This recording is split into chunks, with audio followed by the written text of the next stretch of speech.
اعوذ باللہ من الشیطان الرجیم بسم اللہ الرحمن الرحیم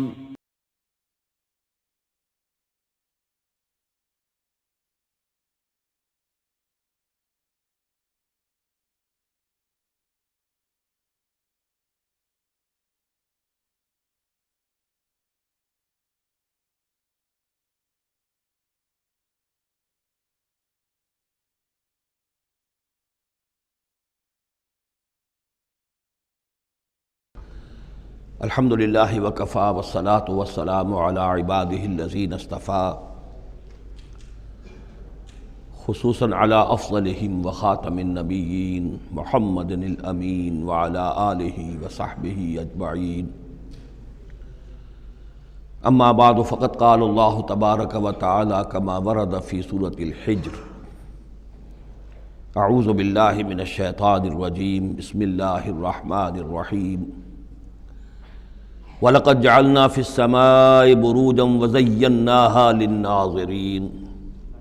وَحَفِظْنَاهَا مِنْ كُلِّ شَيْطَانٍ رَجِيمٍ إِلَّا مَنِ اسْتَرَقَ السَّمْعَ فَأَتْبَعَهُ شِهَابٌ مُّبِينٌ صدق اللہ العظیم۔ رب اشرح لي صدری ویسر لي امری واحلل عقدۃ من لسانی یفقہوا قولی۔ اللہم ربنا الہمنا رشدنا واعذنا من شرور انفسنا، اللہم ارنا الحق حقا وارزقنا اتباعہ وارنا الباطل باطلا وارزقنا اجتنابہ، اللہم ربنا آنس وحشتنا فی قبورنا وارحمنا بالقرآن العظیم، اللہم اجعلہ لنا اماما ونورا وہدى ورحمہ، اللہم ذکرنا منہ ما نسینا وعلمنا منہ ما جہلنا وارزقنا تلاوتہ آناء اللیل وآناء النہار واجعلہ لنا حجتا یا رب العالمین آمین۔ سورہ حجر کے پہلے رکوع میں، جس کا ترجمہ ہم کر چکے ہیں، 2 مرتبہ قرآن حکیم کے لیے لفظ آیا ہے الذکر، اس کی طرف خصوصی توجہ کی ضرورت ہے۔ ایک تو یہ کہ خود اللہ تعالیٰ نے فرمایا انا نحن نزلنا الذکر وانا لہ لحافظون، ہم نے ہی یہ ذکر، یہ قرآن نازل کیا ہے اور ہم ہی اس کے محافظ ہیں۔ اور ایک مرتبہ آیا ہے کہ جو آپ کے مخالفین تھے اور جو استہزاء کر رہے تھے، انہوں نے مذاق اڑاتے ہوئے کہا یا ایھا الذی نزل علیہ الذکر انک لمجنون، اے وہ شخص کہ جس کا گمان ہے کہ اس پر الذکر نازل ہوا ہے، ہم تو سمجھتے ہیں کہ تمہارا دماغی توازن ٹھیک نہیں رہا، یا یہ کہ تم پر کسی آسیب کا سایہ آ گیا ہے۔ یہ مجنون کی وضاحت بھی سمجھ لیجئے، مجنون جن سے بھی بنا ہے۔ جن کہتے ہیں عربی زبان میں مخفی شے کو، اس لیے جنین کہلاتا ہے وہ بچہ جو ابھی رحم مادر میں ہے، جو نظر نہیں آتا، چھپا ہوا ہے، معلوم تو ہے کہ بچہ ہے، پیٹ میں ہے، لیکن یہ کہ جنین ہے، وہ ابھی وہ چھپا ہوا ہے۔ اسی سے لفظ جنت بنا ہے۔ جنت جو ہے زمین کا وہ ٹکڑا ہے جس پر خوب درخت ہوں، پودے ہوں، گھاس ہو، تو زمین چھپی ہوئی ہو، زمین ڈھکی ہوئی ہے، زمین جو ہے نمایاں نہیں ہے۔ جنت وہ ہے۔ جن علیہ اللیل کا آیا تھا کہ جب حضرت ابراہیم کا تذکرہ تھا، جب رات نے اس پر تاریکی کا پردہ طاری کر دیا تو گویا کہ ہر شے چھپ گئی۔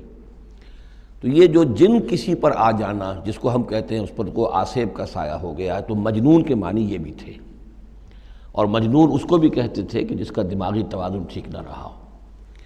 اور یہ بات خاص طور پر نوٹ کرنے کی ہے کہ یہ بات اصل میں حضور کے بارے میں بالکل ابتدائی دور میں کہی گئی تھی، اور اس کے کہنے والوں میں وہ لوگ بھی تھے کہ جو معاندانہ انداز میں نہیں بلکہ ہمدردانہ انداز میں کہہ رہے تھے۔ یعنی بالکل شروع میں جب حضور نے دعویٰ کیا نبوت کا اور فرمایا کہ اس طرح میں تھا وہاں غار حرا میں، اور وہاں فرشتہ آیا ہے، جبرائیل آیا ہے، تو بہت سے لوگوں کو گمان ہوا کہ معلوم ہوتا ہے کہ کوئی بدروح، کوئی آسیب کا سایہ ہو گیا ہے انہیں۔ تو اس حوالے سے اس میں صرف مخالفت ابھی نہیں تھی، بلکہ اس میں ان کے لیے واقعتاً ایک بالکل چونکہ نئی بات تھی، لہٰذا یہ کہنے کا معاملہ جو ہے اس پہلو سے بھی تھا کہ اچھے بھلے آدمی تھے، ہم سوچتے تھے کہ واقعی یہ کئی دن جا کے مراقبے کرتے ہیں، اب یہ رہتے ہیں وہاں غار میں اکیلے تنہا دن رات، تو کہیں کچھ ہو نہ جائے تو معلوم ہوتا کچھ ہو گیا ہے،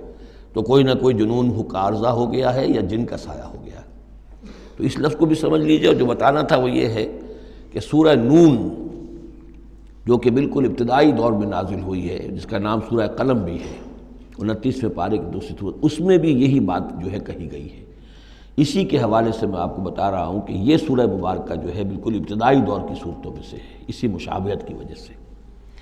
قرآن مجید کا ذکر ہونا اس معنی میں ہے، کئی مرتبہ واضح کر چکا ہوں کہ قرآن کا فلسفہ یہ ہے کہ جو ایمانی حقائق ہیں، خاص طور پر اللہ کی ذات کا علم اور اس کی صفات کا علم، وہ روح انسانی کے اندر موجود ہے، بس صرف اس پر ظہول کا پردہ طاری ہو گیا۔ جیسے آپ کو کوئی چیز پہلے معلوم تھی، اب یاد نہیں رہی، معلوم تھی لیکن اب بھول گئے۔ آپ بھولنے کا مطلب کیا ہے کہ وہ آپ کی یادداشت کے ذخیرے میں کہیں نیچے اتر گئی ہے۔ وہ حافظ خانہ جو ہے، ہر انسان کی میموری جو ہے، اب اس کے نہ معلوم کتنے تہہ خانے ہیں، ان میں کسی نچلے تہہ خانے میں جا کر چھپ گئی ہے، وہ آپ کے شعور کی سطح پر نہیں ہے۔ تو کوئی چیز جس کا اس سے تعلق ہو، وہ اگر سامنے آئے گی تو فوراً وہ چیز یاد آ جائے گی۔ ایک دوست سے سالہ سال ہو گئے ملاقات نہیں ہوئی، کبھی خیال بھی نہیں آیا، بھول گئے آپ اس کو، لیکن اچانک کبھی اس نے کوئی رومال آپ کو دیا تھا، کوئی قلم دیا تھا، آپ نے ٹرنک میں رکھا ہوا تھا، ٹرنک کھولا، وہ قلم یا رومال دکھائی دیا، فوراً دوست یاد آ گیا۔ تو یہ قلم یا یہ رومال جو ہے یہ آیت ہے، یہ نشانی ہے، اس نشانی سے آپ کو ایک بھولی بسری بات یاد آ گئی۔ اسی طرح یہ آیات آفاقیہ، آیات انفسیہ، آیات قرآنیہ، یہ آیات ہیں، نشانیاں ہیں یاد دلانے کے لیے، تاکہ اللہ یاد آ جائے۔ حقیقت میں اللہ تعالیٰ کا علم اور اللہ کی معرفت سوئی ہوئی ڈورمنٹ پوزیشن میں، ڈورمنٹ کنڈیشن میں ہماری روح میں موجود ہے۔ تو الذکر، دی ریممبرنس یا دی ریمائنڈنگ، یہ اصل میں وہ چیزیں کہ جو روح انسانی کے اندر موجود ہیں، لیکن جن پر ظہول کے اور نسیان کے پردے پڑ گئے ہیں، ان پردوں کو ہٹا کر تازہ کرنا۔ وَلَقَدْ جَعَلْنَا فِي السَّمَاءِ بُرُوجًا، اور ہم نے آسمان میں برج بنائے۔ یہ بھی ابھی ہم نہیں کہہ سکتے کہ ان کی اصل حقیقت کیا ہے، یہ بھی آیات متشابہات میں سے شمار ہوں گے۔ وَزَيَّنَّاهَا لِلنَّاظِرِينَ، اور ہم نے اسے مزین کر دیا ہے آسمان کو اور برجوں کو دیکھنے والوں کے لیے، جو بھی ستارے نظر آتے ہیں، کیا رنگا رنگ نقشہ آسمان پر نظر آتا ہے۔ وَحَفِظْنَاهَا مِنْ كُلِّ شَيْطَانٍ رَجِيمٍ، البتہ اب یہ وہ بات ہے جو ایمان بالغیب کے حوالے سے ہمیں ماننی ہوگی کہ ان ستاروں کا ایک کام یہ بھی ہے کہ اللہ تعالیٰ نے ان کو گویا کہ پہرے کی جگہیں بنایا ہے، ہم نے حفاظت کی ہے ان کی ہر شیطان رجیم سے، جو بھی شیطان مردود ہے اس کی طرف سے حفاظت کا یہ سارا سامان ہے کہ جو آسمانوں میں کیا گیا ہے۔ اب اس کے لیے آج میں چاہتا ہوں کہ وہ بات آپ سمجھ لیں اچھی طرح، کہ جیسے آپ آگے آ بھی جائے گا کہ انسانوں کی تخلیق جو ہے وہ تو یوں سمجھیے اس کائنات کے تخلیق کے اعتبار سے بڑی ریسنٹ شے ہے، بڑی ماضی قریب کی بات ہے۔ انسانوں سے بہت پہلے جنات پیدا کیے گئے تھے، جنات سے بہت پہلے ملائکہ پیدا کیے گئے تھے، اور انسانوں کی ارواح بھی اسی دور میں پیدا کی گئیں جبکہ یہ ملائکہ پیدا کیے گئے تھے۔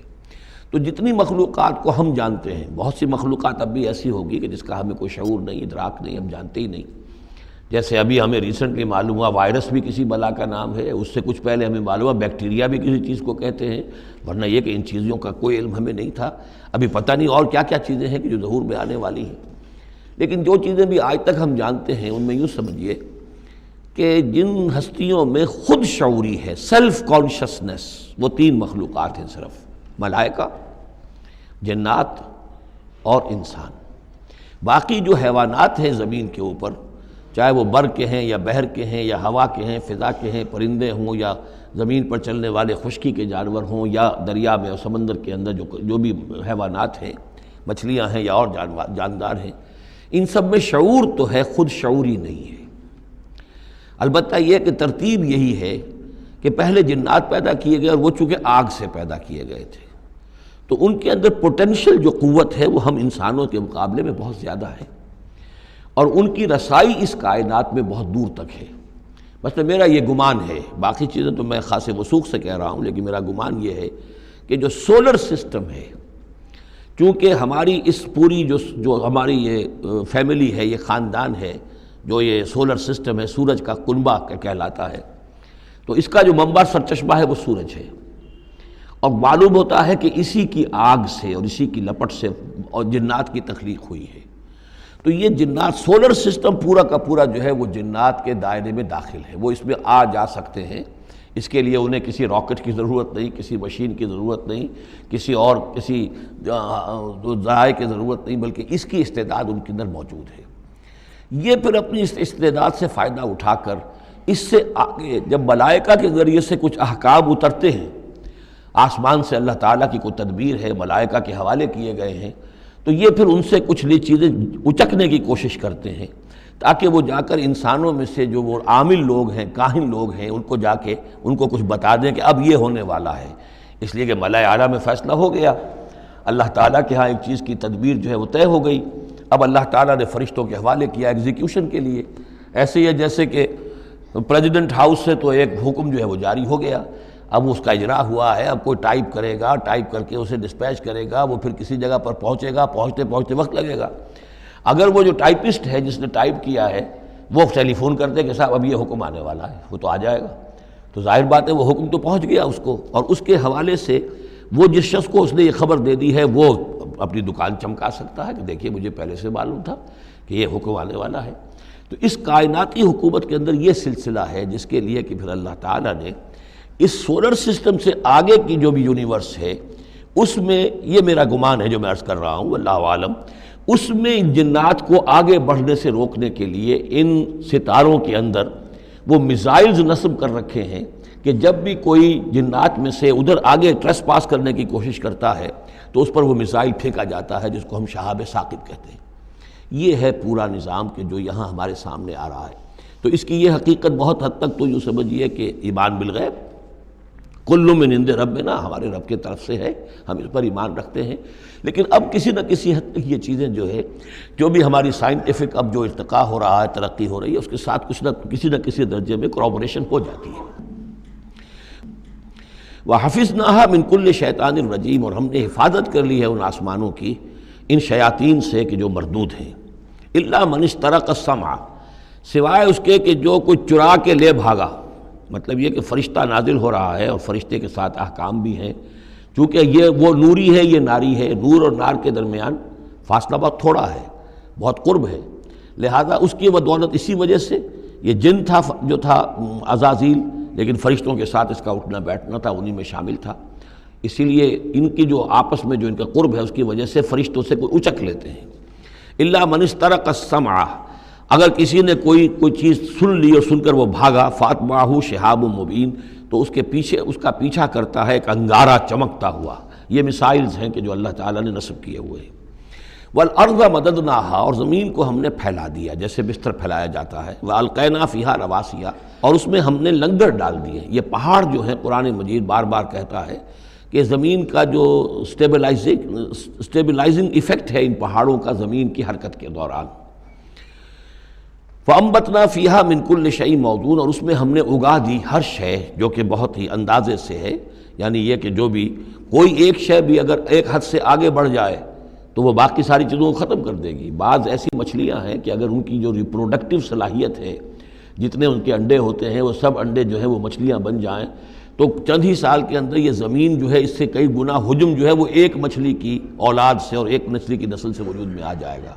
تو ایک کنٹرول کیا ہوا اللہ نے ہر شے کے اوپر، تمام چیزیں جو ہیں وہ ایک اندازے کے مطابق، ایک وزن کے ساتھ، ایک اندازے کے ساتھ اس دنیا میں چل رہی ہیں۔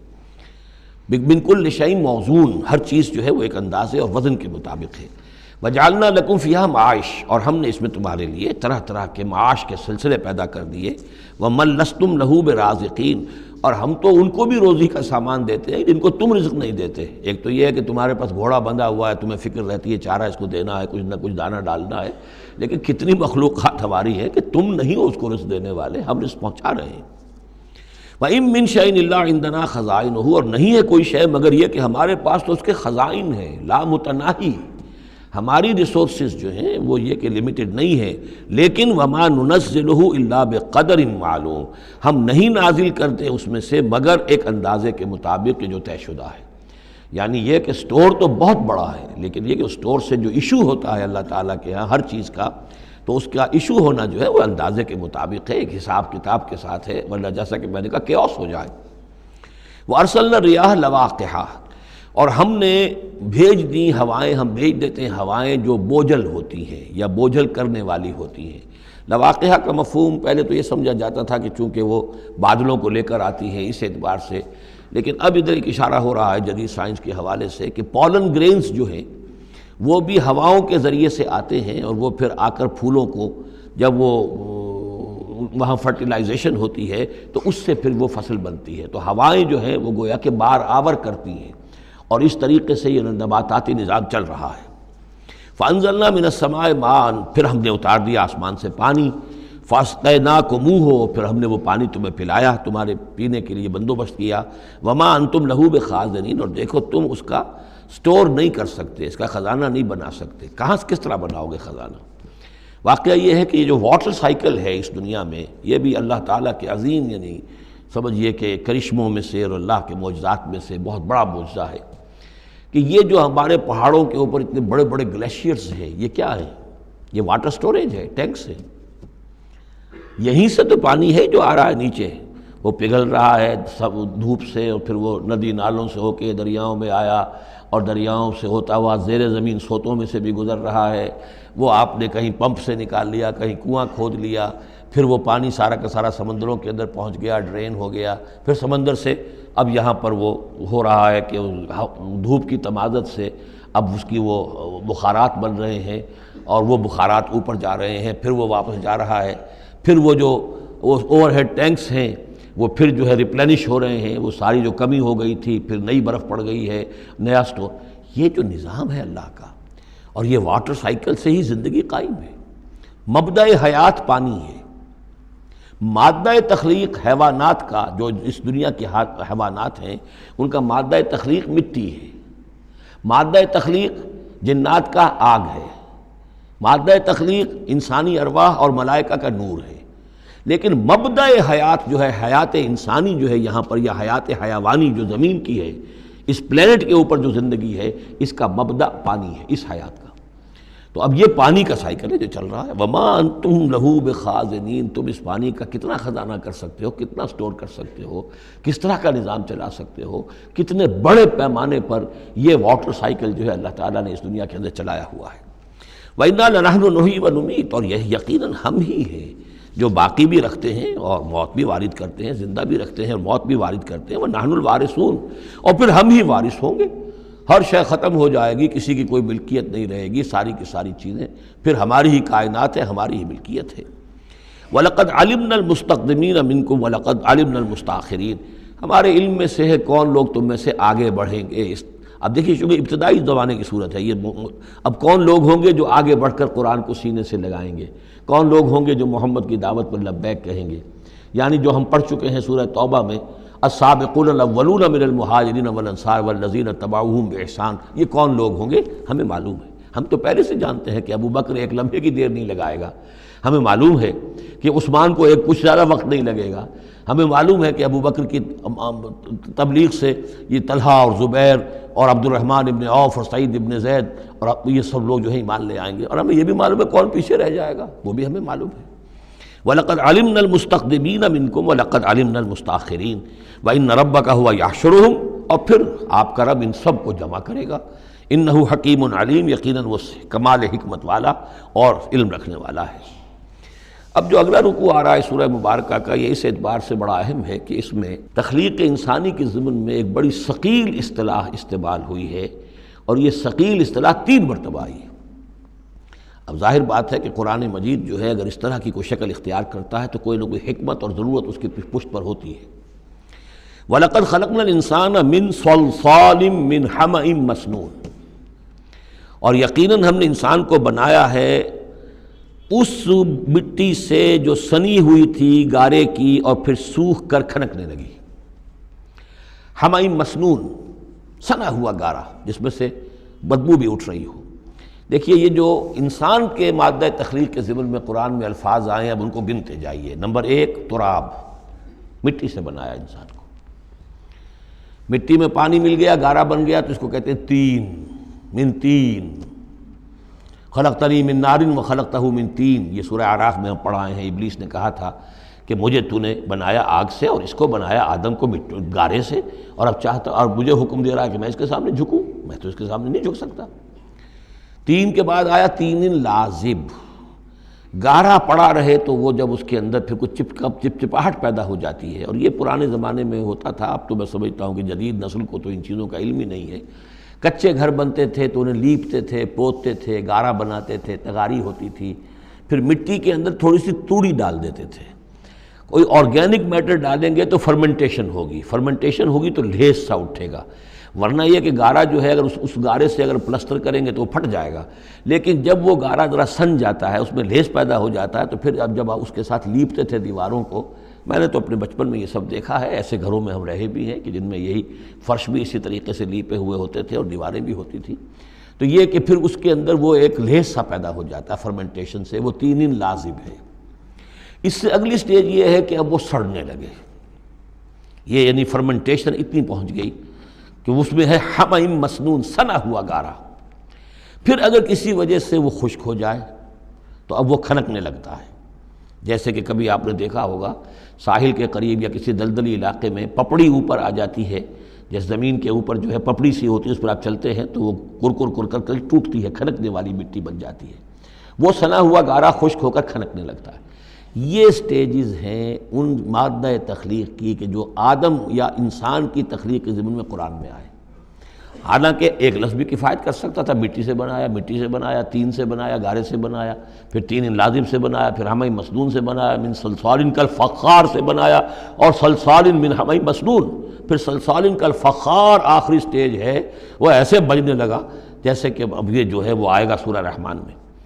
تو اس سے یقیناً کورابریشن ہو رہی ہے کہ جو بھی ایوولوشن کا جو بھی نظریہ آیا ہے، اب اس میں اس کو بھول جائیے کہ اللہ تعالیٰ نے اسپیشل کریشن انسان کی اور باقی حیوانات ہو سکتا ہے اس ایوولوشن کے ذریعے سے پیدا کیے ہوں۔ اس وقت بحث جو ہے کریشن آف مین کے بارے میں نہیں کر رہا ہوں، لیکن یہ کہ سائنس نے بھی ایک تو یہ بات بتائی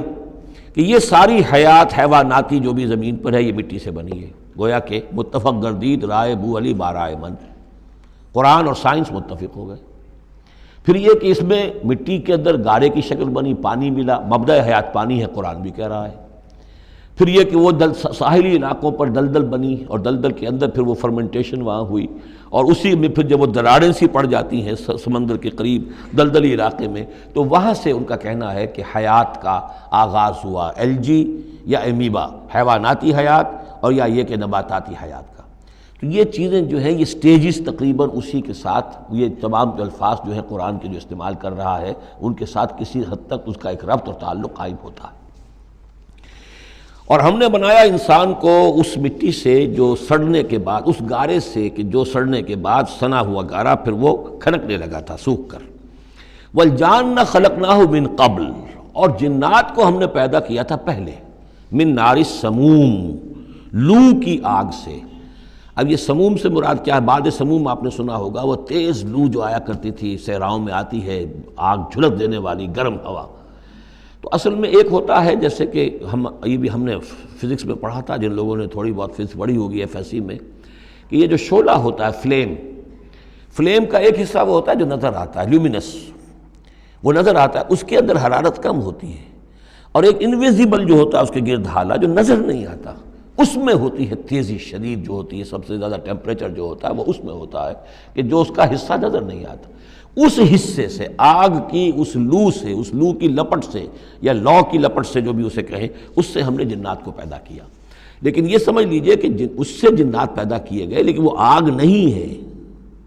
ہم مٹی سے پیدا کیے گئے لیکن مٹی نہیں ہے۔ اب ایک یہ کہ قلب ماہیت ہو چکی ہے، ہمارا جو یہ پروٹوپلازم ہے، جو ہمارے ٹیشوز ہیں، باڈی ٹیشو، وہ مٹی تو نہیں ہے، اگرچہ سورس مٹی ہے، بنے مٹی سے ہیں، لیکن اب مٹی نہیں ہے۔ دوبارہ اگرچہ پھر یہ گل سڑ کر مٹی ہو جائیں گے، اس وقت مٹی نہیں ہے۔ اسی طریقے سے جنات آگ سے بنائے گئے لیکن آگ نہیں ہے، ہاں ان کا مادہ تخلیق آگ ہے۔ اور دوسرا یہ معلوم ہو گیا کہ وہ انسانوں کی تخلیق سے بہت پہلے پیدا کیے گئے۔ وَإِذْ قَالَ رَبُّكَ لِلْمَلَائِكَةِ إِنِّي خَالِقٌ بَشَرًا مِّن صَلْصَالٍ مِّنْ حَمَإٍ مَّسْنُونٍ، اور یاد کرو جب کہ کہا تھا آپ کے رب نے فرشتوں سے کہ میں بنانے والا ہوں ایک بشر اس کھنکناتے ہوئے سنے ہوئے گارے سے۔ پھر وہی الفاظ من صلصال من حمأ مسنون، ثقیل لفظ ہے، ثقیل اصطلاح ہے۔ اور یہاں خاص طور پر نوٹ کیجئے کہ لفظ آدم نہیں آیا، بشر بنانے لگا ہوں۔ کہیں بھی قرآن مجید میں جہاں یہ تخلیق کے ابتدائی مراحل بیان ہوتے لفظ آدم کہیں نہیں ملے گا آپ کو، سوائے وہ ایک آیت میں نوٹ کرا چکا ہوں سورہ آل عمران کی، کہ عیسیٰ کی مثال بھی اللہ کے نزدیک آدم کی سی ہے، خلقہ من تراب ثم قال له کن فیکون، وہ ایک مثال موجود ہے، لیکن باقی کہیں آپ کو بشر انسان، جب میں بنانے والا ہوں ایک انسان اس مٹی سے سنے ہوئے گارے کی جو سوکھ کر کھنکھنانے لگی ہے، فَإِذَا سَوَّيْتُهُ، جب میں اس کا تسویہ کر لوں۔ تخلیق کے بعد تسویہ ہوتا ہے، جیسے کسی شے کا ایک ہیولہ بن گیا پھر اس کی نوک پلک سنواری جاتی ہے، مین سٹرکچر جو ہے کسی بلڈنگ کا کھڑا ہو گیا، اب اس کا آرکیٹیکچرل ٹچز ہیں، اس کے اوپر ڈیکوریشن ہے، اس پہ پینٹنگ ہے، یہ تسویہ ہے۔ فَإِذَا سَوَّيْتُهُ، پھر جب میں اسے پوری طرح نک سک سے درست کر دوں، صحیح بنا دوں، پورا کر لوں، وَنَفَخْتُ فِيهِ مِن رُوحِي، اور پھونک دوں میں اس میں اپنی روح میں سے، کہ روحی ضمیر متکلم کا صیغہ ہے سیدھا سیدھا، فَقَعُوا لَهُ سَاجِدِينَ، تو گر پڑنا اس کے سامنے سجدے میں، فَسَجَدَ الْمَلَائِكَةُ كُلُّهُمْ أَجْمَعُونَ۔ اب یہ تیسری مرتبہ پڑھ رہے ہیں ہم قرآن حکیم میں یہ قصہ آدم و ابلیس، تو کیا سجدہ سب فرشتوں نے، کل کے کل نے، سب نے مل کر، دیکھیے یہ جو ہے تاکید کی انتہا ہے، فرشتوں میں سے کوئی بھی مستثنیٰ نہیں رہا، نہ جبرائیل، نہ میکائیل، نہ اسرافیل، الا ابلیس، سوائے ابلیس کے، اور اس میں پھر گمان ہوتا ہے کہ شاید یہ بھی فرشتہ تھا، فرشتہ نہیں تھا، اس کی وجہ سورہ کہف میں مل جائے گی۔ ابا ان یکون مع الساجدین، اس نے انکار کیا سجدہ کرنے والوں کے ساتھ ہونے سے۔ قال یا ابلیس ما لک الا تکون مع الساجدین، اللہ نے فرمایا ابلیس کیا ہوا تجھے، کیا سبب ہے، تو کیوں نہیں ہوا سجدہ کرنے والوں کے ساتھ؟ قال لم اکن لاسجد لبشر خلقتہ من صلصال من حمأ مسنون، اس نے کہا میرے لیے یہ روا نہیں ہے، میرے لیے ممکن نہیں ہے کہ میں سجدہ کروں اس بشر کو جس کو تو نے پیدا کیا ہے سنے ہوئے گارے سے، جبکہ وہ کھنکھنانے لگا ہوا۔ قال فاخرج منها فإنك رجیم، اللہ نے فرمایا تو نکل جاؤ یہاں سے، اس میں سے نکل جاؤ، اس لیے کہ اب تم مردود ہو گئے ہو۔ وإن عليك اللعنة إلى يوم الدین، اور اب تم پر لعنت رہے گی یوم الدین تک، جزا و سزا کے دن تک، یوم بعث بعد الموت تک۔ قال رب فانظرنی الی یوم یبعثون، تو اس نے درخواست کی کہ پروردگار پھر مجھے ذرا مہلت دے دے، ڈھیل دے دے اس دن تک کے لیے جس دن کے یہ دوبارہ اٹھائے جائیں گے۔ قال فإنک من المنظرین، اللہ تعالیٰ نے اسی شان بے نیازی کے ساتھ فرمایا اچھا جاؤ ٹھیک ہے، تمہیں ڈھیل دے دی گئی، تمہیں یہ رخصت مل گئی، تمہیں یہ چھوٹ مل گئی، مہلت مل گئی۔ الی یوم الوقت المعلوم، اس وقت معین کے دن تک، یعنی یہ کہ اس وقت تک تم زندہ رہو گے۔ وہ ابلیس جو ہے جن، ویسے جنوں کی زندگیاں شاید انسانوں سے زیادہ ہوتی ہوں، میں نہیں جانتا کتنی ہوتی ہیں، لیکن یہ کہ کوئی اور جن نہیں ہے کہ جو اس وقت سے آج تک زندہ ہو سوائے اس ایک جن کے جس کا نام عزازیل تھا، اور یہ جن جو ہے وہ ابھی تک زندہ ہے اپنی اسی ذات کے ساتھ، باقی اس کی اولاد، اس کی اور نسل جو ہے، اس کی ذریت ہے، وہ اپنی جگہ ہے۔ قال رب بما اغویتنی، اب اس نے کہا پروردگار جو تو نے مجھے گمراہ کیا، اب نوٹ کیجئے وہ گمراہی کو اللہ کی طرف منسوب کر رہا ہے۔ بما اغویتنی، تو نے جو مجھے گمراہ کیا ہے، لأزینن لہم فی الارض ولأغوینہم اجمعین، تو میں اب ان کو، یعنی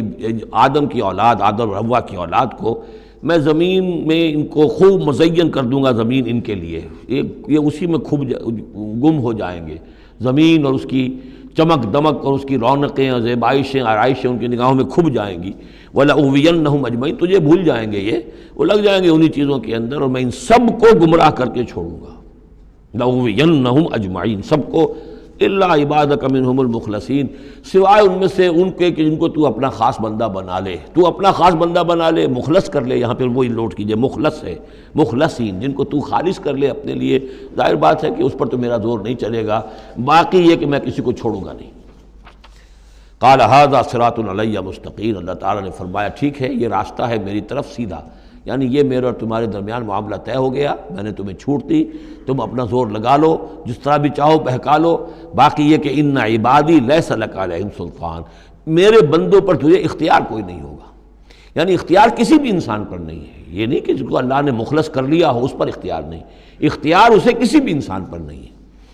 ان عبادی لیس لک علیہم سلطان الا من اتبعک من الغاوین، سوائے ان کے کہ جو خود تیری پیروی کرے، خود غاوین میں سے ہو، خود ان کے اندر غوا ہو، خود ان کے اندر سرکشی ہو، خود وہ جو ہے وہ اپنی نفس پرستی کی طرف مائل ہو، وہ تو تیری پیروی کریں گے، ان کو تو جدھر چاہے لے جا، جس کھائی میں چاہے لے جا کے ان کو پھینک دے، اور جس جہنم کے جس وادی میں چاہے ان کو گرا دے، مجھے اس سے دلچسپی نہیں، لیکن یہ کہ میرے کسی بندے پر تجھے اختیار حاصل نہیں ہوگا۔ وَإِنَّ جَهَنَّمَ لَمَوْعِدُهُمْ أَجْمَعِينَ، اور پھر جہنم ہی ان سب کا ٹھکانہ ہوگا، سب کا جو بھی تیری پیروی کریں گے۔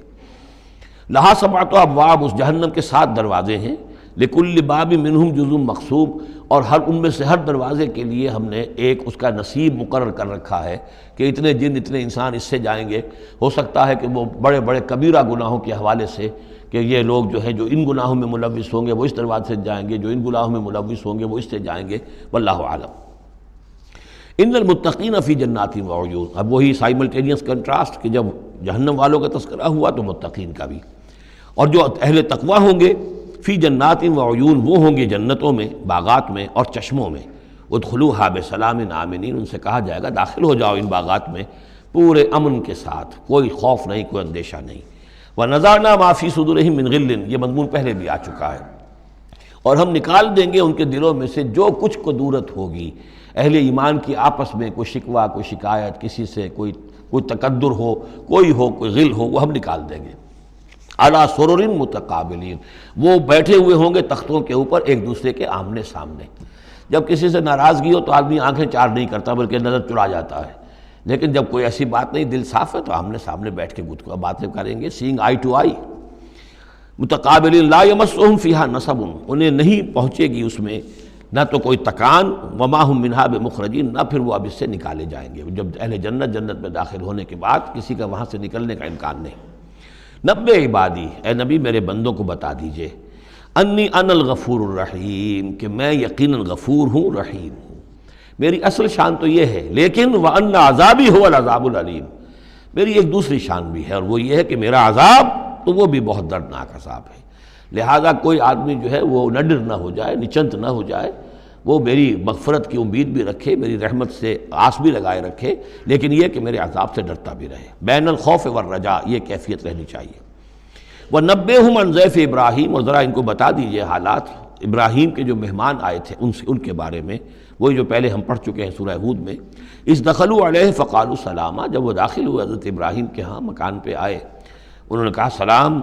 قال انا منکم وجلون، تو حضرت ابراہیم نے کہا کہ ہمیں تو تم سے کچھ خوف آ رہا ہے، آپ لوگ کون ہیں، ذرا اپنی آئیڈینٹی بتائیے۔ قالوا لا توجل انا نبشرک بغلام علیم، انہوں نے کہا کہ نہیں ڈریے نہیں، ہم تو آپ کو ایک بڑے صاحب علم بیٹے کی بشارت دینے آئے ہیں۔ قال بشرتمونی علی ان مسنی الکبر فبما تبشرون، تو حضرت ابراہیم نے فرمایا کہ یہ کیا بشارت آپ مجھے دے رہے ہیں، اس کے باوجود، علی یہاں علی الرغم کے معنی میں، اس کے باوجود کہ مجھ پر بڑھاپا طاری ہو چکا ہے، تو ذرا سوچ سمجھ کے بشارت دیجیے، کوئی غلطی تو نہیں لگی ہے آپ کو۔ قالوا بشرناک بالحق، ان کا نہیں، ہم نے بشارت آپ کو دی ہے حق کے ساتھ، قطعی اور حقیقی بات ہے، شدنی امر ہے، یہ ہو کر رہنے والا ہے۔ فلا تکن من القانتین، تو اے ابراہیم آپ تو پھر نا امید لوگوں میں سے تو نہ ہو جائیے، مایوس نہ ہو جائیے۔ قال ومن یقنط من رحمت ربہ الا الضالون، تو حضرت ابراہیم نے کہا کہ ہاں یہ بات تو آپ صحیح کہہ رہے ہیں، اللہ تعالیٰ کی رحمت سے مایوس تو صرف وہی ہو سکتے ہیں جو گمراہ ہوں۔ یہ اللہ کی قدرت، اللہ کی رحمت، عین بڑھاپے میں اللہ مجھے اولاد دے دے، 87 برس کی عمر میں بیٹا دے دے، جیسے اس نے حضرت یحییٰ کی والدہ کو، جو کہ بالکل بانجھ رہیں ساری عمر، اور حضرت زکریا جو ہیں بہت بوڑھے ہو چکے تھے، اسی طریقے سے معاملہ یہاں بھی ہوا ہے۔ قال فما خطبکم ایھا المرسلون، اب انہوں نے پوچھا کہ اے فرشتادو، اے جو بھیجے گئے ہو، ایلچی ہو، تمہارا کیا معاملہ ہے، یعنی کس قدر جا رہے ہو، کیا قصد ہے، کیا ارادہ ہے۔ قالوا انا ارسلنا الی قوم مجرمین، ان کا کہ ہمیں بھیجا گیا ہے ایک مجرم قوم کی طرف، الا آل لوط، سوائے آل لوط، لوط کے گھر والوں کو، اس کے گھر والوں کو تو ہم بچا لیں گے، انا لمنجوہم اجمعین، ان سب کو ہم بچا لیں گے، نجات دیں گے، الا امرأتہ، اس میں بھی ایک استثناء ہے، سوائے اس کی بیوی کے، قدرنا انہا لمن الغابرین، ہم نے یہ اندازہ کر لیا ہے، یہ اندازہ ہے کہ وہ جو ہے پیچھے رہنے والوں میں سے ہوگی۔ فلما جاء آل لوط المرسلون، تو جب یہ لوط کے گھر پہنچے یہ فرشتادے بھیجے ہوئے اللہ کی طرف سے ایلچی جو آئے تھے، قال انکم قوم منکرون، وہی بات حضرت لوط نے فرمائی کہ آپ لوگ کچھ اجنبی سے لوگ ہیں، میں آپ کو جانتا نہیں، آپ کون لوگ ہیں، کہاں سے تشریف لائے ہیں۔ قالوا بل جئناک بما كانوا فیہ یمترون، ان کا نہیں، بلکہ ہم تو وہ شے لے کر آئے ہیں آپ کے پاس جس کے بارے میں یہاں کے رہنے والوں کو شک تھا۔ آپ جب کہتے تھے کہ اگر تم باز نہیں آؤ گے، ان خبیث فعل کو نہیں ترک کرو گے، شرک سے باز نہیں آؤ گے تو تم پر اللہ کا عذاب آئے گا، یہ اس میں شک کرتے تھے، مذاق اڑاتے تھے۔ اب وہ شے ہم لے کر آئے ہیں، وَأَتَيْنَاكَ بِالْحَقِّ وَإِنَّا لَصَادِقُونَ، اب ہم اللہ تعالیٰ کے آخری فیصلے کے ساتھ، قطعی اور شدنی فیصلے کے ساتھ آئے ہیں اور ہم سچے ہیں، جو بات ہم کہہ رہے ہیں وہ درست ہے۔ فَأَسْرِ بِأَهْلِكَ بِقِطْعٍ مِّنَ اللَّيْلِ، تو آپ اپنے گھر والوں کو لے کر نکل جائیے رات کے ایک حصے میں، کہ ابھی رات باقی ہو، صبح ہونے سے پہلے پہلے نکل جائیے، وَاتَّبِعْ أَدْبَارَهُمْ، اور آپ بھی ان کے پیچھے پیچھے جائیے، وَلَا يَلْتَفِتْ مِنْكُمْ أَحَدٌ، اور کوئی آپ میں سے پیچھے مڑ کر اب دیکھے نہیں، یعنی کوئی دوستی، کوئی یاد آ رہی ہو، کوئی تعلقات اب جو ہے وہ ستا رہے ہوں دل کو۔ وَامْضُوا حَيْثَ تُؤْمَرُونَ، اور اب چلے جائیے وہاں جہاں آپ کو حکم ہوا ہے۔ وَقَضَيْنَا إِلَيْهِ، اور یہ بات ہم نے اس کو بتا دی، یہ فیصلہ ہم نے کنوے کر دیا اسے، ذالک الامر، یہ فیصلہ،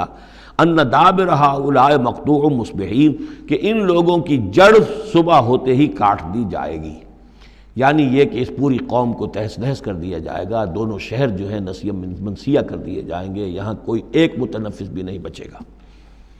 وجاء اہل المدینہ یستبشرون، اور اب آئے لوگ وہ دوڑے ہوئے بدماش لوگ جو ہیں وہ خوشیاں مناتے ہوئے آئے کہ بڑے خوبصورت لڑکے جو ہیں آج مہمان ہو کر آئے ہیں لوط کے ہاں، تو ہمارے لیے بڑا اچھا موقع ہے۔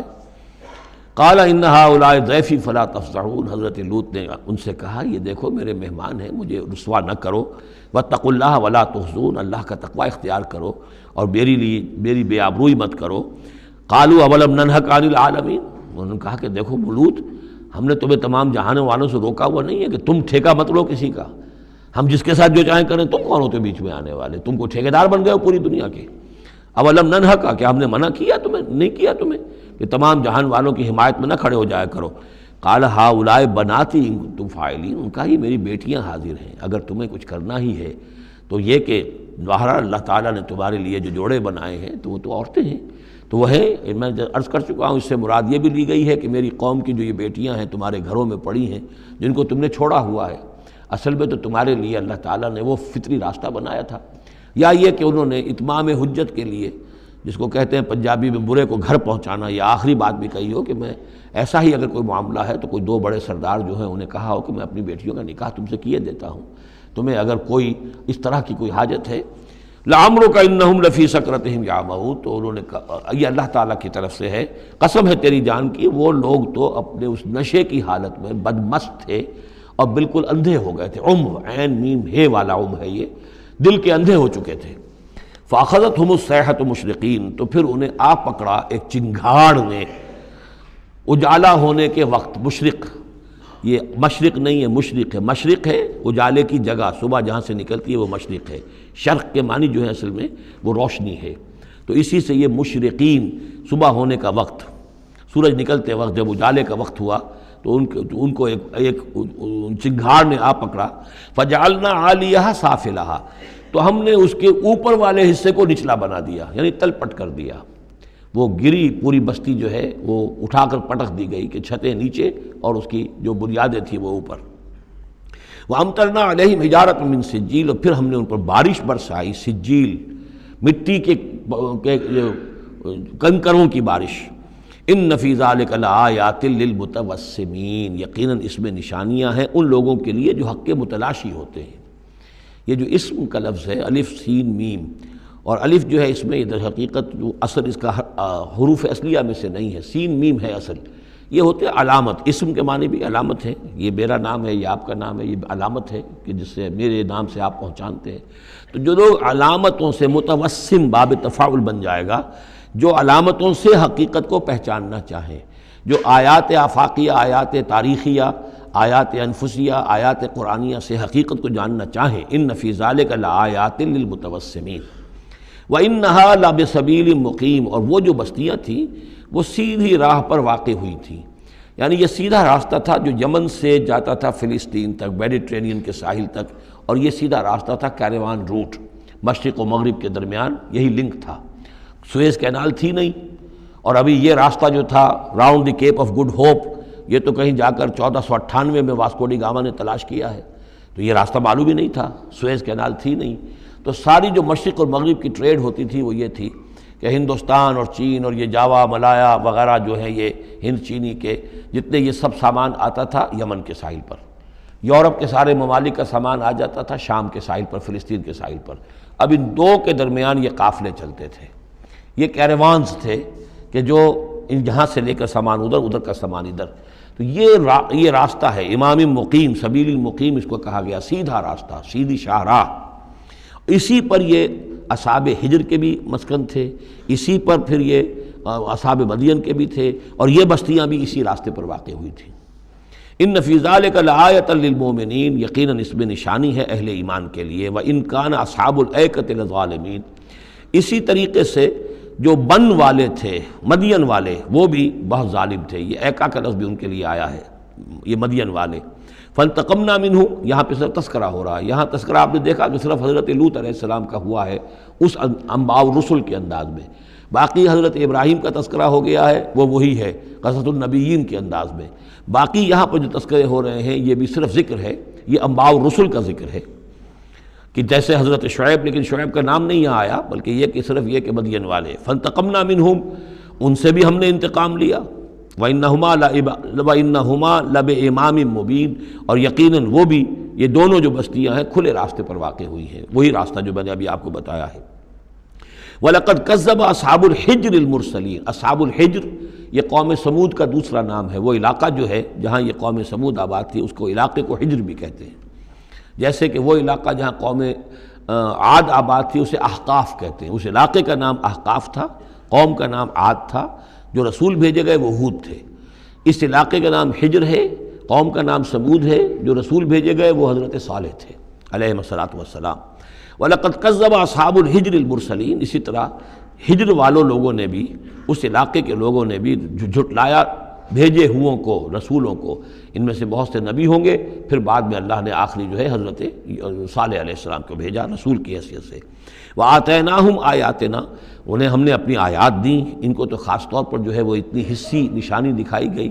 ایک وہ جو اونٹنی کا معاملہ، حضرت صالح کی اونٹنی کا معجزہ۔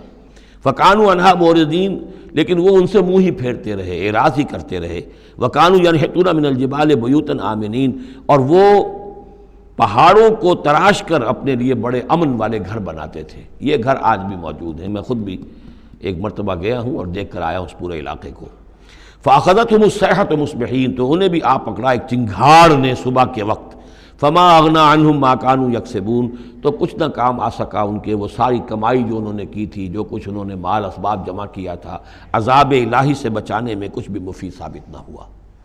تو اس سورہ مبارکہ میں گویا کہ حضرت شعیب کا نام لیے بغیر ان کا ذکر آ گیا، حضرت صالح کا نام لیے بغیر ان کا ذکر آ گیا، حضرت لوط کا ذکر جو ہے وہ نام کے ساتھ آیا۔ تو تین تو ہیں وہ انباء الرسل میں سے، اور ایک حضرت ابراہیم علیہ السلام کا ذکر، وہ اسی انداز میں جس انداز میں کہ سورہ ہود میں اس سے پہلے آ چکا ہے۔ اب جو آخری 15 آیات ہیں اس سورہ مبارکہ کی وہ بڑی اہم ہیں دعوت دین کے اعتبار سے، اور جس حالت میں کہ اس وقت محمد الرسول اللہ صلی اللہ علیہ وسلم تھے، اور اس سے بھی آپ کو معلوم ہو جائے گا کہ یہ خاص اس دور میں نازل ہوئی ہے جب کہ حضور کی دعوت جو ہے ابھی ابتدائی مراحل میں تھی، اور ابھی آپ کو پہلے تو آپ کی دعوت کا دور تھا کہ آپ پرسن ٹو پرسن دعوت دے رہے تھے، علل اعلان اس معنی میں نہیں، ڈنکے کی چوٹ نہیں، بلکہ جن سے تعلق تھا، جن سے دوستی تھی، جن سے پرانی واقفیت تھی، جس سے آپ کہیں گے کہ پرسن ٹو پرسن جو ہے دعوت چل رہی تھی۔ اگرچہ کوئی دور بھی حضور کی دعوت میں انڈر گراؤنڈ دور کا نہیں آیا ہے، خفیہ دعوت ایک دن کے لیے بھی نہیں۔ بعض لوگ اس دور میں بعض تحریکیں ایسی ہیں کہ جو اس کو خفیہ سے تعبیر کرتے ہیں کہ انڈر گراؤنڈ موومنٹ تھی، تو یہ غلط ہے۔ انڈر گراؤنڈ دعوت کا حضور کی دعوت میں سیرت میں ایک دن بھی نہیں ہے۔ البتہ یہ ضرور ہے کہ جیسے ایک نیچرل ایک تدریج ہوتی ہے، اس کے اندر ایک ترقی ہوتی ہے کسی معاملے کے اندر، پہلے آپ نے ذاتی جن سے تعلقات تھے، حضرت ابوبکر بہت پرانے دوست تھے، ان سے سب سے پہلے ان سے بات کی ہے، گھر میں حضرت خدیجہ جو آپ کی اہلیہ تھی ان سے بات کی، حضرت علی ہیں جو چچا زاد بھائی ہیں بلکہ زیر تربیت ہیں، زیر کفالت ہیں، ان سے بات کی ہے، اپنا جو غلام تھا جسے آزاد کر کے منہ بولا بیٹا بنایا ہوا ہے اس سے بات کی، اس طریقے سے پرسن ٹو پرسن۔ لیکن پھر یہ کہ تقریباً 3 سال کے بعد پھر آپ کو حکم ہوا کہ اب آپ ڈنکے کی چوٹ علی اعلان دعوت شروع، وہ آیت اس صورت مبارک میں آ رہی ہے۔ وما خلقنا السماوات والارض وما بینہما الا بالحق، اور ہم نے نہیں بنایا، تخلیق فرمایا آسمانوں کو اور زمین کو اور جو کچھ ان کے مابین ہے مگر حق کے ساتھ۔ پرپز فل کریشن ہے، یہ پرپز لیس نہیں ہے، ایٹ رینڈم نہیں ہے، یہ کوئی کھلنڈرے کا کھیل نہیں ہے جیسے کہ ہندو مائتھولوجی میں ہے، رام کی لیلا ہے، جیسے کوئی بچہ ہے کھیلتا ہے۔ اب بچے کے کھیلنے میں کوئی حکمت تھوڑا ہی ہوتی ہے، اس نے ایک کھلونا اٹھایا اور پٹخ دیا، پھر کوئی دوسرا اٹھایا، پھر پٹخ دیا، پھر پہلا اٹھا لیا۔ اب اس میں کوئی حکمت تو نہیں ہے۔ اسی طریقے سے رام جی جو ہیں کھیل رہے ہیں، جس کو چاہتے ہیں تخت سے اٹھا کر زمین پہ پٹخ دیتے ہیں، جس کو چاہتے ہیں وہ جو تیلی اس کو اٹھا کے وہ راجہ بنا دیتے ہیں۔ تو یہ کھیل ہے رام کا، رام کی لیلا ہے یہ۔ تو یہ تصور اسلام میں نہیں ہے، یہ کائنات کی تخلیق بالحق ہے۔ ربنا ما خلقت ھذا باطلا سبحانک فقنا عذاب النار۔ تیری ذات اس سے بہت اعلیٰ اور عرفہ ہے، پاک ہے کہ تیرے بارے میں یہ گمان کیا جائے کہ تو نے یہ کائنات ایسے ہی بنا دی کھیلنے کے لیے، اور یہ کوئی تیرا مشغلہ ہے، نہیں۔ وما خلقنا السماوات والارض وما بینہما الا بالحق وان الساعة لآتیۃ۔ اس حق کا فیصلہ یہ ہے، اس حق کا منطقی نتیجہ یہ ہے کہ قیامت آ کر رہے، اس لیے کہ باقی تمام چیزیں تو انسانوں کے لیے پیدا کی گئی ہیں، ان کی ساری توجہ یہی ہو جائے گی انسان کاہے کے لیے پیدا کیا گیا، اور خاص طور پر انسان میں جو اخلاقی حس رکھی گئی ہے۔ By very nature, by his very nature he knows this is good this is evil. یہ جو اس کے اندر ایک شعور ہے، ایک تمیز ہے، یہ ایول ہے، یہ گڈ ہے، یہ اچھا ہے، یہ برا ہے۔ اب اس کا نتیجہ کیا نکل رہا ہے؟ یہاں تو الٹے نتیجے نکلتے ہیں۔ بہت سے اچھے لوگ جو ہیں انہیں فاقے آ رہے ہوتے ہیں، اور بہت بدماش جو ہیں وہ یہاں پہ عیش کر رہے ہوتے ہیں۔ تو یقیناً کوئی اور زندگی ہونی چاہیے، اور یقیناً کوئی دن ہونا چاہیے کہ جس میں بھرپور حساب کتاب ہو جائے، نیک و کاروں کا حساب کتاب ہو جائے، اور پھر ان کی زندگی ایسی ہو کہ بھرپور صلہ انہیں ان کا مل سکے، اور بدکاروں کی بدکاریوں کا حساب کتاب ہو جائے، اور پھر ایسی زندگی ہو، ایسا نظام ہو کہ انہیں پوری سزا مل سکے۔ تو یہ گویا کہ حق کا تقاضا ہے۔ وما خلقنا السماوات والارض وما بینہما الا بالحق وان الساعة لآتیۃ۔ قیامت آ کر رہے گی۔ فاصفح الصفح الجمیل۔ تو اے نبی آپ ذرا ابھی خوبصورتی کے ساتھ درگزر سے کام لیجئے، یعنی یہ کہ یہ مجرم کہیں بھاگ کے نہیں چلے جائیں گے، ہماری پکڑ سے نکل نہیں جائیں گے، قیامت آئے گی، ایک کیفر کردار کو پہنچ جائیں گے۔ ابھی آپ ذرا تحمل کیجئے، صبر سے کام لیجئے۔ فاصفح الصفح الجمیل، ابھی ہماری مرضی اس میں ہے کہ ہم ان کی رسی دراز کریں، یہ جو کچھ کہہ رہے ہیں برداشت کر لیجئے، سن لیجئے، سنا انسنا کر دیجئے۔ یہ جو آپ صبر کریں گے اس سے آپ کے درجات بلند ہوتے چلے جائیں گے۔ لیکن فوری طور پر آپ کے دل میں اگر یہ خیال پیدا ہونے بھی لگے بربنائے طبع بشری کہ انہیں سزا ملنی چاہیے، یہ بدبخت مجھے کیا کہہ گیا، ابھی یہ مجھے پاگل کہہ گیا، اور یہ مجھے جو ہے ساحر کہہ گیا یا مسحور کہہ گیا، نہیں۔ فاصفح الصفح الجمیل، ابھی ذرا آپ خوبصورتی کے ساتھ چشم پوشی کیجئے، نظر انداز کیجئے۔ ان ربک هو الخلاق العلیم، یقیناً آپ کا رب جو ہے وہ وہی ہے جو پیدا کرنے والا ہے، خلاق ہے، اور ظاہر بات ہے جس نے پیدا کیا ہے وہ جانتا بھی ہے۔ سورہ ملک میں ہم پڑھیں گے الا یعلم من خلق وهو اللطیف الخبیر، کیا اسی کے علم میں نہیں ہوگا جس نے پیدا کیا ہے؟ وہ تو جانتا ہے ہر شے کو۔ اب یہ گھڑی جس نے بنائی ہے اسے تو معلوم ہے اس میں کون کون سا پرزہ ہے، کہاں کہاں ہے، اس کے اپنے ہاتھ کا اس کے اندر جو ہے ٹکایا گیا ہے۔ میں واقف نہیں ہوں اس کے اندر کیا کچھ ہے، لیکن گھڑی کا بنانے والا تو جانتا ہے۔ الا یعلم من خلق، کیا وہی نہ جانے گا جس نے پیدا کیا؟ وہو الخلاق العلیم، وہ تو خلاق اور علیم ہے۔ وَلَقَدْ آتَيْنَاكَ سَبْعًا مِنَ الْمَثَانِي، دل جوئی کے لیے حضور سے فرمایا، اور ہم نے آپ کو دی ہیں وہ 7 آیتیں جو آپ کا وظیفہ ہیں، دوہرا دوہرا کر پڑھتے رہا کیجئے، دوہرا دوہرا کر پڑھتے رہا کیجئے۔ اس پر تقریباً اجماع ہے امت کا کہ اس سے مراد ہے سورہ فاتحہ۔ 7 آیتیں جو بار بار پڑھی جاتی ہیں۔ اب آپ دیکھیے کہ ہر شخص جو نماز پڑھتا ہے دن میں کتنی مرتبہ سورہ فاتحہ پڑھ رہا ہے، ہر نماز میں کتنی مرتبہ پڑھ رہا ہے، دوہرا دوہرا کر۔ یہ جو ہے جیسا کہ ہم نے جب سورہ فاتحہ پڑھ رہے تھے، من لم یقرأ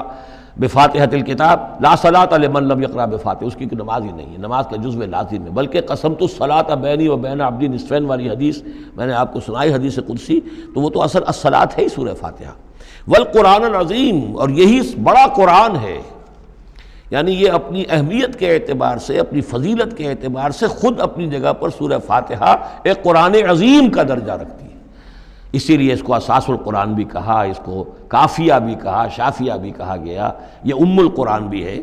وَلَقَدْ آتَيْنَاكَ، اے نبی ہم نے اتنی بڑی بڑی دولتیں آپ کو دی ہیں۔ یہ کیوں گنایا جا رہا ہے یہ ذرا آگے آپ کو معلوم ہو جائے گا،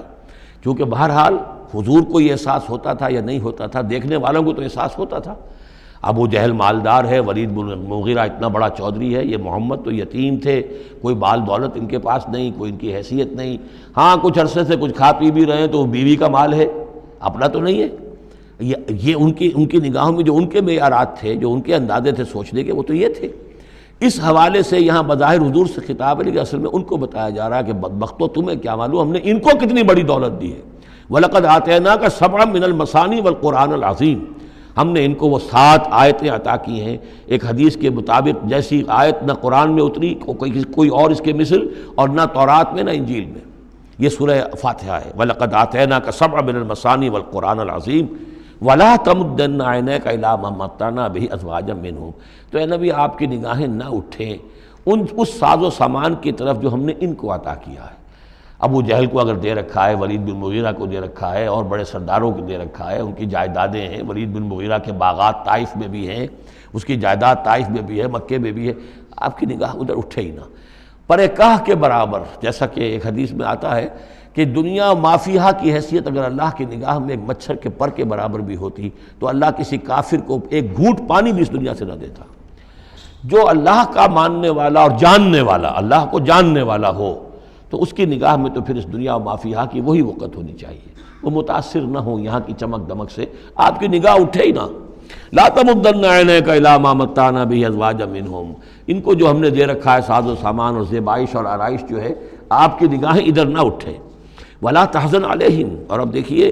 ان کے اوپر جو بھی اب عذاب آئے گا یا جس عذاب کے مستحق ہو رہے ہیں، آپ اس پر غم بھی نہ کھائیے۔ ٹھیک ہے، یہ آپ کا کنبہ ہے، قبیلہ ہے، اب ابو لہب آپ کا چچا بھی ہے، لیکن یہ کہ اب غم نہ کیجیے آپ۔ وَاخْفِضْ جَنَاحَكَ لِلْمُؤْمِنِينَ، اور آپ اپنے کندھوں اور بازوؤں کو ذرا جھکا کر رکھیے اہل ایمان کے لیے۔ یہ ہمارے فقراء جب آتے ہیں، یہ جو غلام طبقے سے جو لوگ آئے ہیں، یہ لوگ جو گرے پڑے طبقات سے تعلق رکھتے ہیں، جب یہ آپ کے پاس آئیں تو آپ ان کا استقبال کیجئے۔ فَقُلْ سَلَامٌ عَلَيْكُمْ كَتَبَ رَبُّكُمْ عَلَىٰ نَفْسِهِ الرَّحْمَةَ، تو اس انداز میں ان کا استقبال کیجئے، ان کے سامنے تواضع کیجئے، ان کے سامنے اپنے کندھوں کو جھکائیے۔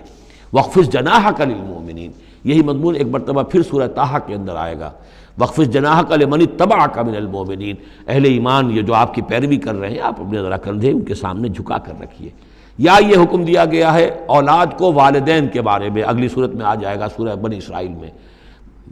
کہ ان کے لیے اپنے کندھوں کو، اپنے بازوؤں کو ذرا جھکا کر رکھا کرو۔ والدین کے سامنے تن کر نہ کھڑے ہو کہ کندھے جو ہیں اٹھے ہوئے ہیں، بلکہ کندھے ذرا دبا کر۔ وَاخْفِضْ جَنَاحَكَ لِلْمُؤْمِنِينَ وَقُلْ إِنِّي أَنَا النَّذِيرُ الْمُبِينُ، اور کہہ دیجئے کہ میں تو صرف خبردار کرنے والا ہوں، کھلا خبردار کرنے والا، میری اس کے سوا کوئی ذمہ داری نہیں ہے۔ كَمَا أَنزَلْنَا عَلَى الْمُقْتَسِمِينَ، جیسے کہ ہم نے نازل کیا ہے ان پر کہ جنہوں نے تقسیم کر لیا ہے، الذین جعلوا القرآن عضین، قرآن کو انہوں نے بوٹلیاں بنا لیا ہے، اس کو توڑ کے ٹکڑے کر دیا ہے۔ اب اس کے اندر دو رائے ہیں، ایک تو یہ کہ اس قرآن سے مراد یہی قرآن ہے، اور مذاق اڑایا کرتے تھے لوگ، یہ جو بھی تھے ابو جہل اور اس کے ساتھی، بھائی فلاں صورت تو میری ہے، وہ تمہیں لے جاؤں گا، وہ فلاں صورت جو محمد کہتا ہے وہ تم لے جانا، وغیرہ وغیرہ، آپس میں وہ تقسیم کرتے تھے ہنسی مذاق میں۔ تو اس حوالے سے انہوں نے قرآن کو بوٹیاں بنا کر اپنے اندر تقسیم کرنا شروع کر دیا ہے۔ ایک رائے یہ ہے، مجھے وہ زیادہ قرین قیاس معلوم ہوتا ہے، کہ قرآن کے لفظ کا اطلاق تورات پر بھی ہوا ہے، کہ یہ قرآن وہ ہے جو محمد پر نازل ہوا۔ وَلَا بِالَّذِي بَيْنَ يَدَيْهِ، ایک اور جگہ ہم آگے چل کر دیکھیں گے، وہ قرآن جو اس سے پہلے تھا، اور وہ گویا کہ وہ تورات تھی، اللہ کی کتاب۔ تو جس طریقے سے تورات کے ٹکڑے ٹکڑے کر دیے تھے یہود نے، اور قراطیسا تجعلونہ قراطیسا تبدونہا وتخفون کثیرا، یہ ہم پڑھ چکے ہیں سورہ انعام کی آیت نمبر 91 میں۔ تو جیسے کہ ٹکڑے ٹکڑے کر کر اور کچھ حصہ ظاہر کیا، کچھ چھپایا، تو ان دونوں کی رائے ہے، وہ میں نے آپ کے سامنے پیش کر دی۔ فَوَرَبِّكَ لَنَسْأَلَنَّهُمْ أَجْمَعِينَ، تو تیرے رب کی قسم اے محمد صلی اللہ علیہ وسلم، ان سب کو ہم جمع کر کے رہیں گے۔ اما نسألنہم اجمعین، ہم ان سے پوچھ کر رہیں گے، یہ لفظ وہی آ گیا ہے، فَلَنَسْأَلَنَّ الَّذِينَ أُرْسِلَ إِلَيْهِمْ وَلَنَسْأَلَنَّ الْمُرْسَلِينَ، یہ جو سورہ اعراف کی آیت نمبر 6 تھی، ہم لازماً پوچھ کر رہیں گے ان سے بھی جن کی طرف رسولوں کو بھیجا گیا، اور ان سے بھی کہ جن کو رسول بنا کر بھیجا گیا۔ فَوَرَبِّكَ لَنَسْأَلَنَّهُمْ أَجْمَعِينَ، تو آپ کے رب کی قسم ہم ان سب سے پوچھ لیں گے، حساب کتاب لے لیں گے، یہ تھوڑے سے وقت کی بات ہے، آپ ذرا صبر کیجئے۔ اما کانوا یعملون، جو کچھ کہ یہ کر رہے تھے، فاصدع بما تؤمر، یہ ہے وہ آیت۔ اب ڈنکے کی چوٹ علی الاعلان کہیے جس چیز کا آپ کو حکم ہوا ہے۔ یہ جب حکم آیا حضور کو تو پھر آپ کوہ صفا پر کھڑے ہوئے، اور پھر آپ نے وہاں، اگرچہ ظاہر بات ہے کہ اس کا کوئی امکان نہیں تھا کہ آپ ننگے ہو جاتے، لیکن جو وہاں کا رواج تھا وہ یہ تھا کہ اگر کسی شخص کے پاس کوئی ایسی خبر آتی تھی کہ فلاں قبیلے کے لوگ جو ہیں آج رات ہمارے اوپر حملہ کریں گے، شب خون ماریں گے، اب کیسے لوگوں کو بتائیں؟ کوئی کمیونیکیشن ماس میڈیا تو ہے نہیں، کیسے خبر دیں، کیا کریں؟ تو وہ یہ کرتا تھا کہ وہ شخص کپڑے اتار کے مادرزاد برہنہ ہو کر کسی اونچی جگہ کھڑا ہو جاتا تھا تاکہ ہر طرف سے لوگ دیکھ لیں کہ ایک ننگا آدمی کھڑا ہے۔ نذیر عریان کہتے تھے اسے، ننگا خبردار کرنے والا۔ اب جہاں تک اس کی آواز جا رہی ہے آواز لگاتا تھا، واہ صباحا، ہائے وہ صبح جو آنا چاہتی ہے، آیا چاہتی ہے، اس لیے کہ صبح کے وقت ہوتے تھے حملے، یہ جس کو آج کل آپ کہتے ہیں small hours of the morning, وہ بہت غفلت کا وقت ہوتا ہے آدمی کا، صبح رات کے 2-3 بجے جو ہے ٹھنڈی ٹھنڈی نیند آئی ہوتی ہے، اس وقت وہ آتے تھے، حملہ کرتے تھے، لوٹ مار کرتے تھے، قتل کرتے تھے اور بھاگ جاتے تھے۔ تو واہ صباح، ہائے وہ صبح جو آیا چاہتی ہے۔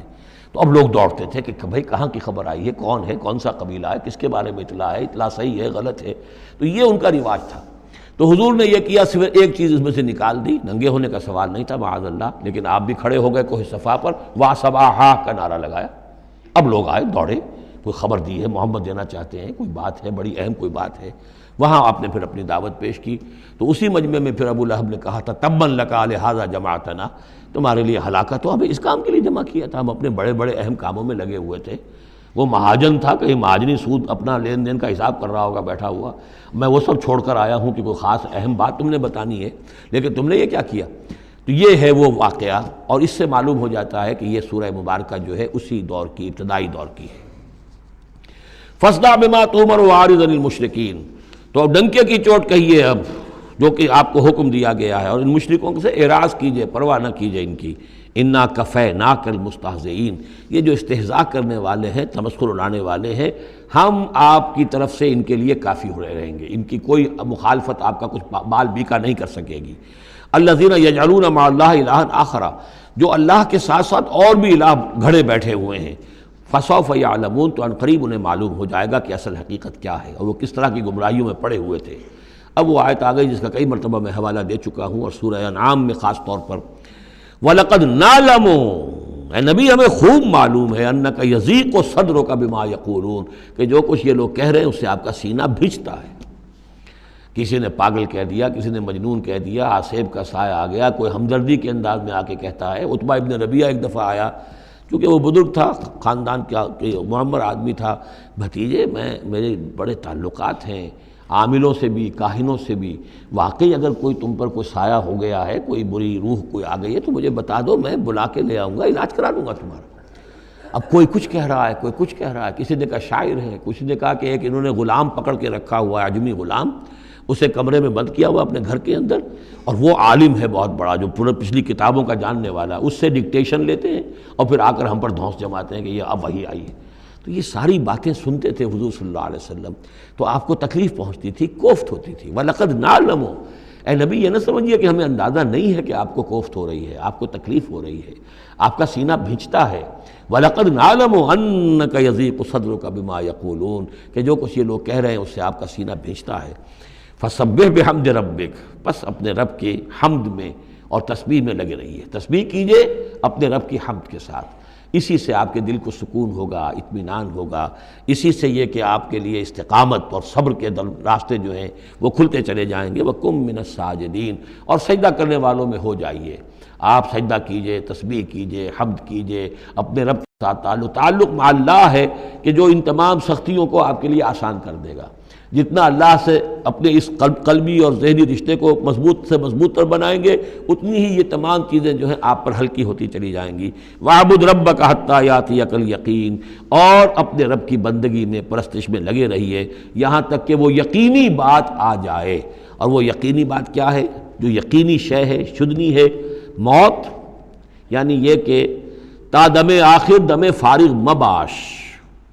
اندری رہ میں تراش و میں خراش، آخری وقت تک اس بندگی میں اپنے لگے رہیے، جو بھی آخری موت جب تک آ جائے، یا موت سے مراد یہ بھی ہو سکتا ہے یقین سے، یقینی بات اللہ کی مدد آ جائے، اللہ کی طرف سے غلبہ حاصل ہو جائے اور اللہ تعالیٰ کی نصرت آ جائے، اللہ کا فیصلہ آ جائے، لیکن عام طور پر گمان یہی ہے کہ اس سے مراد موت ہے۔ وَاعْبُدْ رَبَّكَ حَتَّىٰ يَأْتِيَكَ الْيَقِينُ، اور اپنے رب کی بندگی اور پرستش میں لگے رہیے یہاں تک کہ وہ یقینی شے وقوع پذیر ہو جائے۔ بارک اللہ لی ولکم فی القرآن العظیم ونفعنی وإیاکم بالآیات والذکر الحکیم۔